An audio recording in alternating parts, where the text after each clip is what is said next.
పెద్దపల్లి పట్టణానికి చెందిన 45 సంవత్సరాల ఒక మహిళ గర్భసంచిలో పెద్ద గడ్డ ఉండడం, తీవ్రమైన కడుపు నొప్పి, రక్తస్రావంతో పెద్దపల్లి మాతా శిశువు కేంద్రంలో సంప్రదించడం జరిగిందని, డ్యూటీలో ఉన్న డాక్టర్ రవళిక అవసరమైన పరీక్షలు చేసి పేషెంట్ను 2 రోజుల క్రితం అడ్మిట్ చేయడం జరిగింది. సదరు పేషెంట్కు విజయవంతంగా శస్త్రచికిత్స నిర్వహించి దాదాపు 2.5 కేజీల గడ్డను చాలా నైపుణ్యంతో తీయడం జరిగిందని సూపరింటెండెంట్ డాక్టర్ శ్రీధర్ అన్నారు. ఈ సందర్భంగా డాక్టర్ శ్రీధర్ మాట్లాడుతూ క్లిష్టతరమైన ఆపరేషన్లు చేసిన వైద్య బృందాలను, ఆపరేషన్ థియేటర్ స్టాఫ్లను ఆసుపత్రి సూపరింటెండెంట్ డాక్టర్ కె శ్రీధర్ అభినందించడం జరిగింది. ఇలాంటి క్లిష్టతరమైన ఆపరేషన్లు పెద్దపల్లి ప్రభుత్వ ఆసుపత్రిలో జరుగుతున్నాయని, కావున పెద్దపల్లి ప్రజలు ఇలాంటి సేవలు ఉపయోగించుకోవాలని ఆయన తెలిపారు.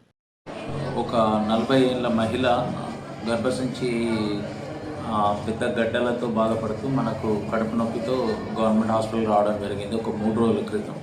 ఆమెకు అవసరమైన రక్త పరీక్షలు, స్కానింగ్ చేయగా చాలా పెద్ద గడ్డ ఉందని గుర్తించాం. అయినా కూడా ఇట్లాంటి ఆపరేషన్స్ కొంచెం క్లిష్టంగా, రిస్కీగా ఉంటాయి. బట్ మా దగ్గర ఉన్న డాక్టర్ల బృందం కానీ అందరూ కొంచెం ఎక్స్పర్ట్ ఉన్న డాక్టర్స్ ఉండడం మూలంగా మనం ఈరోజు సర్జరీ చేసాం పేషెంట్కి. దాదాపు ఒక 2.5 కిలోల ఫైబ్రాయిడ్ గడ్డ అనేది మనం తీయడం జరిగింది.